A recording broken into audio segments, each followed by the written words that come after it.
Praise the Lord. கர்த்தர் நல்லவர், அவருடைய கிருபை என்றும் உள்ளது. என் அன்பு தேவனுடைய பிள்ளைகளே, இந்த காலவெளியில் கர்த்தருடைய வார்த்தை உங்களை நோக்கி. ஆதியாகமம் 39:23. கர்த்தர் யோசேப்போடு இருந்தபடியினாலும் அவன் எதை செய்தானோ அதை கர்த்தர் வாய்க்க பண்ணினார்.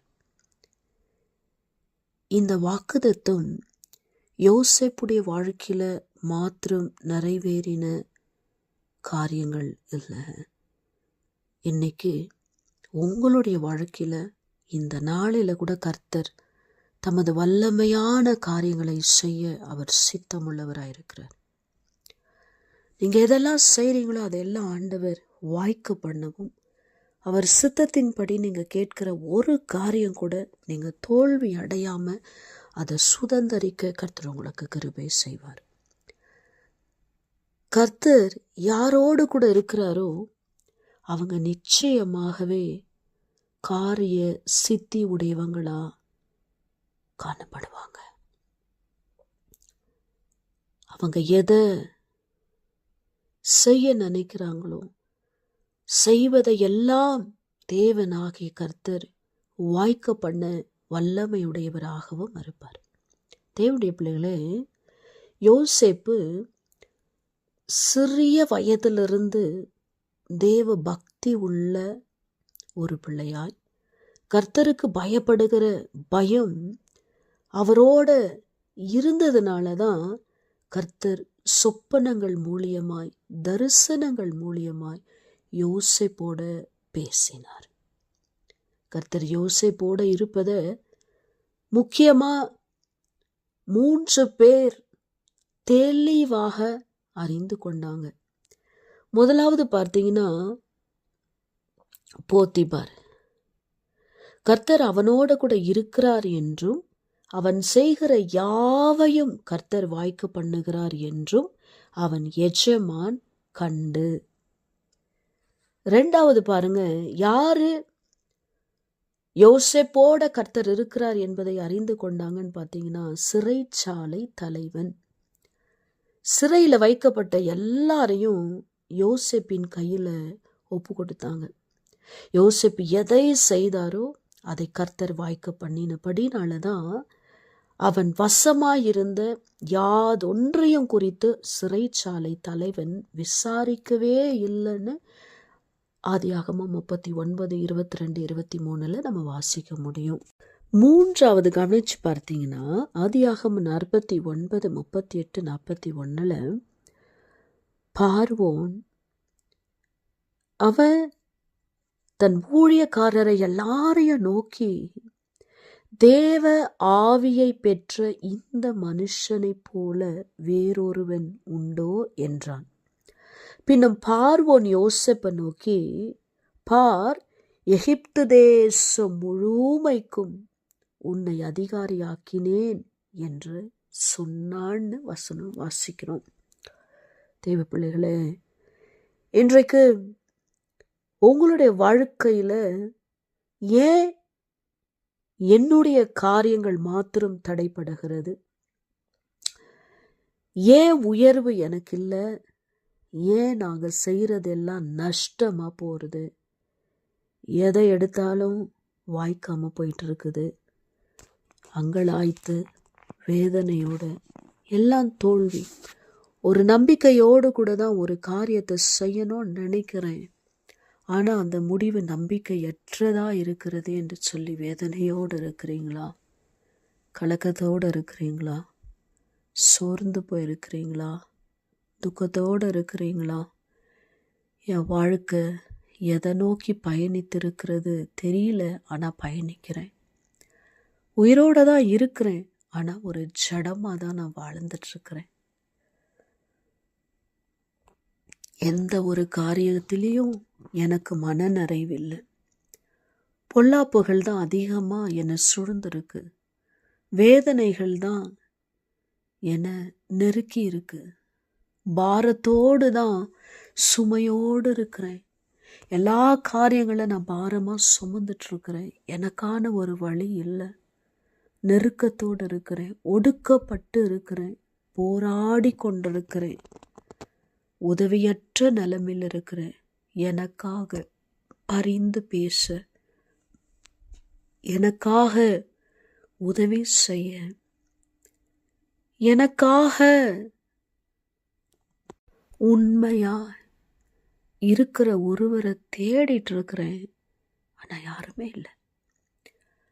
ஒரு நாள் நினைச்சேன் இதெல்லாம் எனக்கு இருக்கும், இவங்க இருப்பாங்க, இந்த காரியம் இருக்கும். ஆனா இன்னைக்கு எதுவுமே இல்லை. இந்த சத்தத்தை கேட்குற என் அன்பு தேவனுடைய பிள்ளைகளே,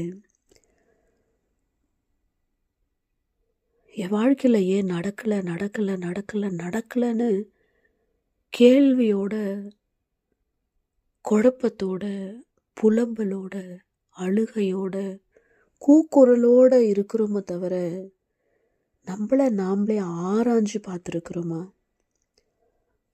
2 நாளாகமும் 15 வசனத்தை வாசிச்சு பார்த்தீங்கன்னா, சகல மனுஷரே கேளுங்கள், நீங்கள் கர்த்தரோட இருந்தால் அவர் உங்களோட இருப்பார், நீங்கள் அவரை தேடினால் உங்களுக்கு வெளிப்படுவார், அவரை விட்டீர்களே ஆகில் அவர் உங்களை விட்டு விடுவார். கர்த்தருக்கு பயப்படுகிற பயம் நம்முடைய உள்ளத்துல எப்பொழுதும் இருக்கணும். அவரை நேசித்து அவருடைய வேத வசனங்களை தியானித்து ஆலயத்துக்கு தவறாம போய் முடிந்த அளவு தேவனுடைய ஆலயத்துல உங்களுடைய பணியை செய்யுங்க. உங்களுக்கு கொடுக்கப்பட்ட பொறுப்புகளில் உண்மை உள்ளவங்களா இருங்க. நிச்சயமாகவே கர்த்தர் உங்களை உயர்த்துவார். அவரை நீங்க மெய்ப்பனா கொண்டிருப்பீங்கன்னா ஒரு பொழுது உங்களை தாழ்ச்சி அடை தகப்ப விடவே மாட்டார். குறைந்து போக விட மாட்டார். தள்ளாட விட மாட்டார். உங்களை தனித்திருக்க விட மாட்டார். உங்களை திக்கற்றவங்களா விட மாட்டார். உங்களை இந்த நிலைமையிலேயே ஆண்டவர் விட மாட்டார். இந்த நிலைமை மாறும். ஒவ்வொன்றுக்கும் ஒவ்வொரு காலம் உண்டு. வானத்தின் கீழே பூமிக்கு மேலே நடக்கிற எல்லா சூழ்நிலைகளும் நிச்சயமா மாறுகிறது போலவே தேவ பிள்ளைய உன்னுடைய நிலைமை கூட நிச்சயமா மாறும். அப்பா உங்களை விடவே மாட்டார். உங்களை விட மாட்டார். நான் இதே நிலைமையில தான் இருந்துருவனோன்ற ஒரு பயத்தோடு இருக்கிறீங்கள, என் வாழ்க்கை இப்படியே முடிஞ்சிருமோ, நான் இப்படியே உழைச்சிட்டே தான் இருக்கணுமோ, நான் இப்படி வருத்தத்தோடு தான் இருக்கணுமோ, நான் இப்படி தனித்து தான் இருக்கணுமோ, இந்த கடன் பிரச்சனையோடு தான் இருக்கணுமோ, எல்லாரும் என்கிட்ட நன்மை பெற்று இன்னைக்கு எல்லாரும் என்னை பகைக்கிறாங்களே, அவங்க பகைக்கிற நிலைமையில தான் நான் இருக்கணுமோ, மற்றவங்க என்னை வெறுக்கிற நிலைமையில தான் நான் வெறுக்கப்பட்ட ஒரு வாழ்க்கையை வாழ்ந்துட்டு இருக்கணுமோ நீங்கள் நினைக்கிறீங்களா? இல்லைங்க. உங்களை பார்த்து நினைக்கிற ஜனங்க எப்படி நினைக்கிறாங்களோ அவங்கள விட இன்னும் மோசமாக உங்களை குறித்து நீங்கள் நினச்சிட்டு இருக்கிறீங்க.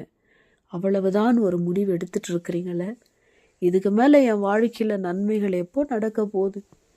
இது வரைக்கும் எவ்வளோ போராடி பார்த்துட்டேன், எவ்வளவோ முயற்சி பண்ணி பார்த்துட்டேன், இது வரைக்கும் நடக்கலை, இதுக்கு மேலே நடக்குமா? அப்படி ஒரு வாய்ப்பே இல்லையே.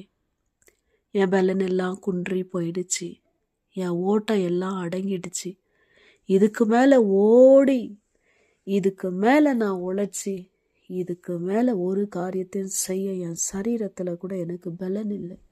ஏன்னா எத்தனை நேரமோ வேதனை, துக்கம், வருத்தம், போராட்டம், பிரச்சனை.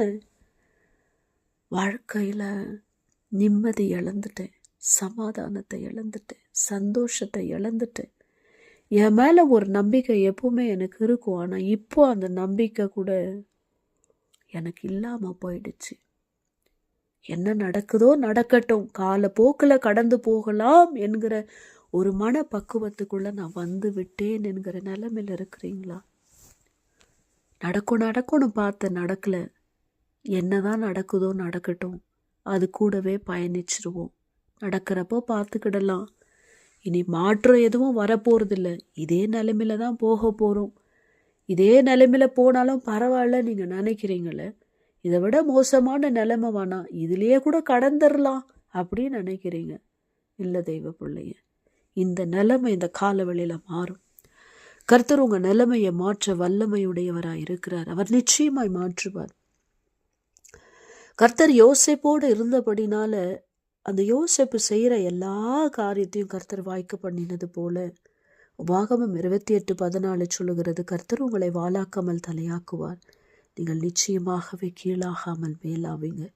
கர்த்தருடைய கிருபையும் அவருடைய தயவும் அளவில்லாம யோசேப்பின் மேல இருந்ததுனால தான் யோசேப்பை நோக்கி பார்வோன் சொல்றாரு, ஆனாலும் எகிப்து தேசத்துல உள்ளவங்கள ஒருவனும் உன் உத்தரவில்லாமல் தன் கையையாவது தன் காலையாவது அசைக்க கூடாது என்றான். எவ்வளவு பெரிய உயர்வு பாருங்களேன். சகோதரர்களால வெறுக்கப்பட்டவர், சகோதரர்களால குழியில தள்ளப்பட்டவர், சகோதரர்களால போட்டிருந்த வஸ்திரத்தை கூட கழட்டி எடுத்துட்டாங்க. சகோதரர்களாலவே அவர் அடிமையா விற்கப்பட்டாரு. அடுத்தடுத்த நிலைமையெல்லாம் மோசமான நிலைமை. அங்க போனா அங்க ஒரு கொடுமை, அங்கிருந்து சிறைச்சாலை. தன்னுடைய வாழ்க்கையில என்ன நடக்குதுன்னே தெரியல, யோசிக்கிறதுக்கு கூட நேரம் இல்லாத அளவுக்கு வாழ்க்கையில அவ்வளவு உபத்திரமும், அவ்வளவு பாடு, அவ்வளவு போராட்டத்தின் மத்தியில கூட கர்த்தரை விடல. கர்த்தரை விடாம இருந்ததுனாலதான் கர்த்தர் அவரோட இருந்தார். கர்த்தரை தேடினதுனாலதான் கர்த்தருடைய தரிசனங்கள், யோசேப்புடைய வாழ்க்கையில கர்த்தர் வைத்த அடுத்த ஆசீர்வாதத்தினுடைய முன்னேற்றங்கள், உயர்வுகள், மேன்மைகள் எல்லாம் யோசேப்புக்கு தெரிய வந்துச்சு. எந்த சகோதரர்களால யோசேப்புடைய வாழ்க்கை தலைகீழாய் சிறையிருப்பா மாறுச்சு, அதே சகோதரர்கள் கண்கள் காணும்படி கர்த்தர் யோசேப்பை உயர்த்தினார். கர்த்தர் யோசேப்போட இருந்ததுனாலதான் சகோதரர்கள் பகைச்சார் பார்த்தீங்களா, அந்த பகைச்ச அத்தனை சகோதரர்களும் யோசேப்புடைய காலில் விழுந்து வணங்கும்படியா, மன்னிப்பு கேட்கும்படியா கர்த்தர் கிருபை செய்தார். நீதிமொழிகள் 16:7 சொல்லுகிறது, ஒருவனுடைய வழிகள் கர்த்தருக்கு பிரியமா இருந்தால் அவனுடைய சத்துருக்களும் அவனோட சமாதானமாகும்படி செய்வார்.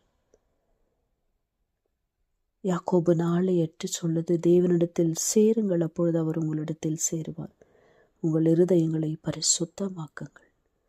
தேவ பிள்ளையே, உங்களுடைய வழி கர்த்தருக்கு பிரியமா இருந்தா உங்க சத்துருக்கள் உங்களோட சமாதானமாகும்படி கர்த்தர் கிருபை பாராட்டுவார். தோத்து போயிட்டோம், நம்ம வாழ்க்கை அவ்வளவுதான், எல்லாம் முடிஞ்சிடுச்சு, இனி எதுவும் நடக்க போறதில்லை, நடந்தாலும் பிரயோஜனம் ஒண்ணுமே இல்லைன்னு நீங்க நினைக்காதீங்க. எது நடந்தா எனக்கு சமாதானமாய், ஆசீர்வாதமாய், மேன்மையாக, எனக்கு நிம்மதியா இருக்கும் நீங்க நினைச்சீங்களோ, அதை விட பல மடங்கு உங்க வாழ்க்கைய ஆண்டவர் வித்தியாசமாய் மாற்றுவார். அது ஆசீர்வாதத்தினுடைய மாற்றமா இருக்கும், நன்மையின் மாற்றமா இருக்கும், மேன்மையின் மாற்றமா இருக்கும். கர்த்தர் சகல காரியங்களிலும் உங்களை ஆசீர்வதிக்கிறத உங்க சத்துருக்கள் காண்பாங்க. உங்களை துக்கப்படுத்தினவங்க பார்ப்பாங்க, உங்களை புறங்கூறினவங்க பார்ப்பாங்க, உங்க மேல பழி சுமத்தினவங்க பார்ப்பாங்க, உங்களை குற்றப்படுத்தி, உங்களை வேதனைப்படுத்தி, உங்களை கண்ணீர் வடிக்க வச்சவங்களுடைய கண்கள் பார்க்க கர்த்தர் வைப்பார். அவங்க கண்கள் எல்லாம் பார்க்கும். உன் உயர்வு அவ்வளவு மேன்மையா இருக்கும். தேவன் உன் ஸ்தானங்களை மாற்றுவார், உடைய நிலைமையை ஆண்டவர் மாற்றுவார், போராட்டங்களை எல்லாம் தேவன் மாற்றுவார். கர்த்தர் நிச்சயமாய் உங்களோடு இருந்து அவர் செய்கிற காரியங்கள் எல்லாம் மிகவும் பயங்கரமானவைகளா இருக்கும். சோர்ந்து போகாதீங்க, அப்பா ரொம்ப பெரியவர், அவரால் ஆகாத காரியங்கள் ஒன்றுமே கிடையாது. அவர் சொல்ல ஆகும் நம்புறீங்கள, அவர் கட்டளையிட்டா அதை நிற்கும் அப்படின்னு நீங்க விசுவாசிக்கிறீங்க தானே?